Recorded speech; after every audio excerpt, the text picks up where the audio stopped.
and welcome back to UMA 101. So in this session we are going to move on to something I think people have been waiting for quite some time. We're going to look at modifying our character using code. So these are the first steps to you being able to change your character in game. So without further ado, let's get cracking. What you can see here, I've just got a scene set up which is the same starting point that we always have. I have a game object in there with a dynamic character avatar on it. I'll just remove this experiment here. A couple of bits set up on him so he doesn't look completely naked, and we're ready to go. So let's start by creating our first script.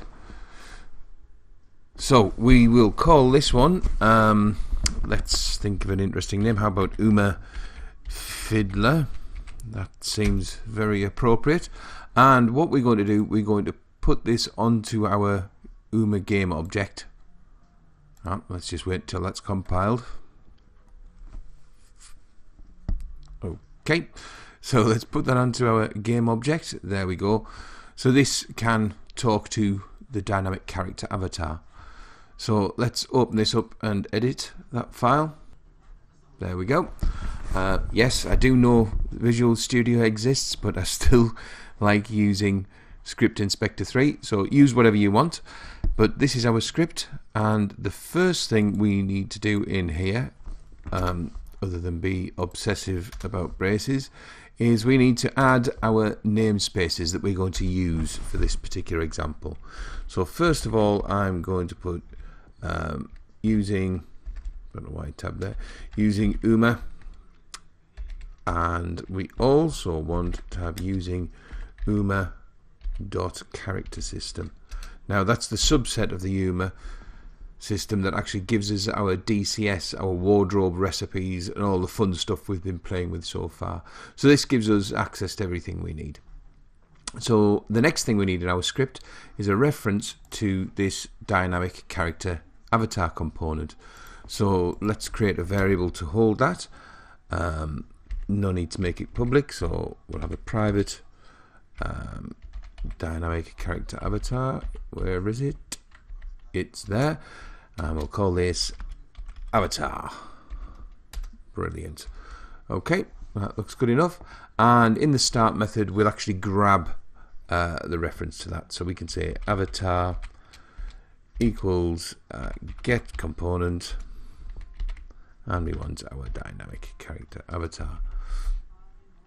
There it is. Lovely. Right, so now we've actually got a connection to our dynamic character avatar. Let's talk to it and do something with it. Probably the easiest thing to do is to start adding and removing wardrobe recipes to and from slots.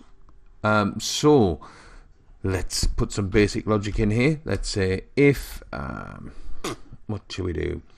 Let's go if input dot get key down, and let's pick a key on the keyboard. Let's say key code, and I'm going to say let's go and pick the 1 key. So that's alpha 1. So that's the number 1 key on our keyboard. So when that's pressed, what I'm going to get it to do is actually add one of our wardrobe recipes to a slot. Before I do, let's just find something.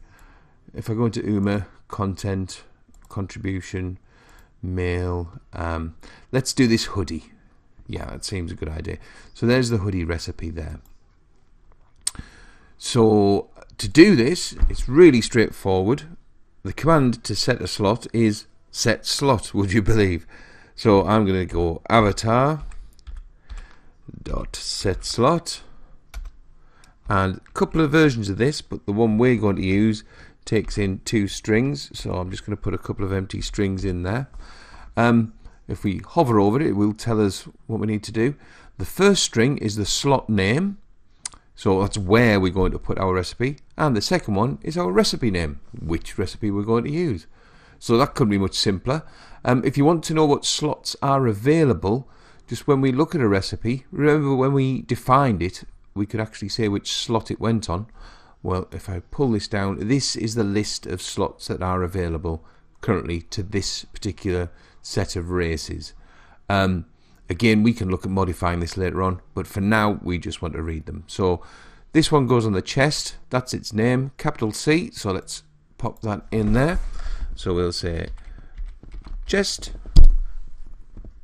and the next one is the recipe name. So it's this male hoodie recipe. Now the name it's after, I'm just going to copy that, is the file name of the recipe. Okay, don't get confused, it doesn't want this display value name. That display value is just something that can be read from on our recipe. Say for example, if we've got male hoodie recipe, we don't want that to appear in game, we could call it male hoodie of the Badger +3, and that's what you put in here, but it doesn't do anything other than give it a name that can be read from in game. So that's it. That is amazingly all we need to do to actually put an item of clothing on the chest. However, if we try and run this now, it won't work. We need to, when we've finished adding slots, we need to rebuild our character. Very easy to do. We can say avatar.build character, and that will refresh our character. So before that I could have put lots of different set slot commands in and then built the character in one shot. Now I could run this now, but let's just very quickly add a little bit more functionality before we do. It's quite basic. I think you should be able to see what's going on. So I'm going to quickly just copy that little if statement. I'm going to change this key code to alpha 0, so that's the 0 key, and I'm going to use a different command here. I'm actually going to use the clear slot command. Okay, and again this wants one string, which is which slot it actually wants to be clearing. So I'm going to say clear the chest slot, and as I'm sure you can guess what this one will do, it will remove any slots that have actually appeared on the chest. So if we save that, okay, let's just make sure I did put the script on my character. Yep. So we can, once this is compiled, we can run it and see what happens. So there we go, that's our character on screen. If I press 1 on the keyboard, bam, there's the hoodie. I press 0 and that removes it. This is that easy. Really straightforward. One of the beautiful things is about the slot system, I could put another item on the chest and it will simply remove the item that's already there. They won't stack on top of each other, so you don't have to manage it yourself. It will just work. You can keep throwing items at those slots. Okay, so far so good. Now let's have a look at doing something else. Let me just run once more. I think the next thing we should have a look at is messing around with DNA. So for example, we've got loads of sliders in here that we can fiddle with. Let's find something that's nice and visible. I'm going to look for, in fact, if I can remember my alphabet, I'm going to look for head size. There we go. It's a nice simple slider to actually see. I just want you to pay attention to the values here. So any DNA value goes from 0 to 1. So 0.5 is your average value. So we'll do something ridiculous like set this to 1, or maybe even set a slider up to do that. Okay, so head size is what I'm after. Now we need to know the names of these things. So head size is a giveaway, that is the name, but it's actually written in camel case. If you don't know what I mean by that, let's just look this up so we can see this list of names and there's no confusion. So if I go into UMA, let's go into content. We're actually in the UMA core here, and human male, and here we are, this DNA folder. Let's open this up, and I'm after this dynamic DNA in here, that human male dynamic DNA asset. And as you can see here, this is where all of our names are actually listed, and there you can see that head size, and this is the camel case, so it's got a hump in the middle. Okay, so head size, I'm sure we can remember that. I don't need to cut and paste that. Okay, so let's start messing around with that in script. let's very quickly head into our UMA Fiddler, and first thing we need to do is to get a reference to our list of DNA. This can be very different depending on which UMA you have. So we're actually going to have to grab this on the fly anyway. So let's say private. Now DNA is actually stored as a dictionary. So we're going to have to create a private dictionary, and it's got 2 strings in it. And the first one, well, 2 strings, 2 items in it. So we have our string, which is the name. And what it carries is something called a DNA setter. Okay, don't panic about this. If you copy this, it's pretty straightforward. It just works nice and easy once we've got it set up. So let's call this let's call this DNA. There we go, pretty straightforward. Now you might assume that we could just say in here, I want to set that DNA and read it. In fact, it would be really easy to do. We could say DNA equals avatar dot get DNA, and that is how it works. However, we're going to have a problem with this. In fact, it'll throw an error up because it takes a couple of frames for our dynamic character avatar to generate its DNA. So unfortunately, this is not going to work. Now, the correct way to deal with this would be to set up a listener for when the UMA is generated and then fire this off. But just for simplicity's sake, I'm going to do something cheap and dirty instead. So let's just take this line back out. And what I'm going to do is another one of these if statements. So I'm going to say if, let's do another input. Oh, get key down. Why not? Why not? And I can also say key code, and let's go for alpha 2. So when we press 2 on the keyboard, we're going to do something. There we go. And in here, I'm going to check whether there is actually anything in my DNA. If there isn't, I'm going to set it. Usually it will take more than 1 or 2 cycles for a user to press the key. So, okay, it's not the right way to do it, but it's a way to make sure we can get something working quickly. So I'm going to say if the DNA is null, then we're going to say DNA equals avatar dot get DNA. Okay, so all that's doing is populating our list of DNA. Let's just save that.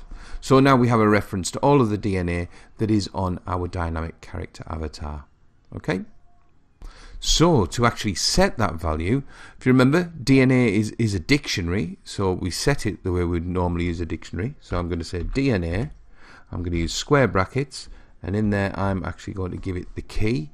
We looked at that before. We happen to know that that is camel case head size. Oh, not head size. Head size. There we go. And we're going to say dot set. And we're going to set our value to, let's say 1. Okay. By doing 1, that's going to set the head size to maximum. So this should, again, when I press the 2 key, that should make the character's head size absolutely huge. One last thing I need to do, just like before with the rest of these, I need to rebuild my character avatar to make sure that my changes actually go into effect. So let's just cut and paste that fella into there, save again, and let's run. Okay, there's our UMA. Hoodie on, hoodie off, and if I press 2 on the keyboard, there we go. That's set his DNA slider. And again, if we look down here, there we go, you can see the head size has moved up to 1. So again, I've done something really cheap and nasty there, but you could hook this up to a UI slider and actually control this whatever you want. Again, a little bit more complicated because we've got to get a reference to this dictionary of DNA. But once you've actually got this set up, again, it's just that one line of code followed by rebuilding the character. Okay, so one last thing I'd like to look at is changing colors. Now again, using wardrobe recipes, generally you would want to set your clothing colors within the actual wardrobe recipe. However, we've already seen using our character colors, our shared colors, we can change the skin, the hair, the eyes, and also we could pick a team color for our outfit as well, which would work on various outfits. So quite important to do. Again, pretty straightforward. So let's do another if statement in here. So we're going to say if, again, let's do this input pattern. So input, get key down, that one, and we're going to say key code dot 3. Yep. So when we press button 3, and would you believe it's avatar dot set color. Okay, now two versions of it. There's lots of different fields here, but really we can get away with just putting 2 in. So we can say a shared color name.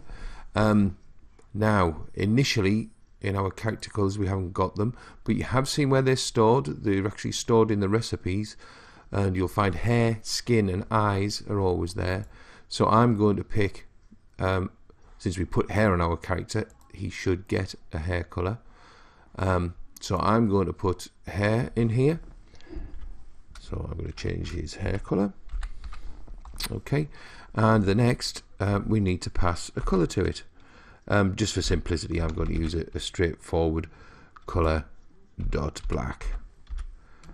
Again, you can pass a color 32 in there as well, and that will change the color. You'll notice I haven't filled out all of the fields there. They are defaulted, so but we can have a color metallic. We can actually put a float value for the gloss in there, and you can tell it to update the texture or not. So there are other options for you to play with, but for now the simplest form is to say I want to set the hair color to black. Again, just like with all of the rest of these adjustments that we make to an UMA, if you're going to fiddle about with an UMA, you need to rebuild it afterwards. So I'll just pop that line in there, and let's give this one a whirl. And when I press 3 on the keyboard, bam, a lovely new hairdo. So there you go. Very quick and dirty little script there, but hopefully that little beauty should show you all of the commands you need to start messing around with your UMA using an inventory system, or in fact with this you get yourself a UI made up and you'll be able to make yourself a character creator that will work within your game. So I hope that was worth it. I know it took a long time to actually get there, but once you understand how all of this lot works, the scripting is really, really easy. Have fun with that, guys, and I'll see you next time. And once again, I'd like to say a big thank you to my patrons for making this possible. If you would like to support me, feel free to click that link at the end of the video. Thank you very much, and I'll see you next time.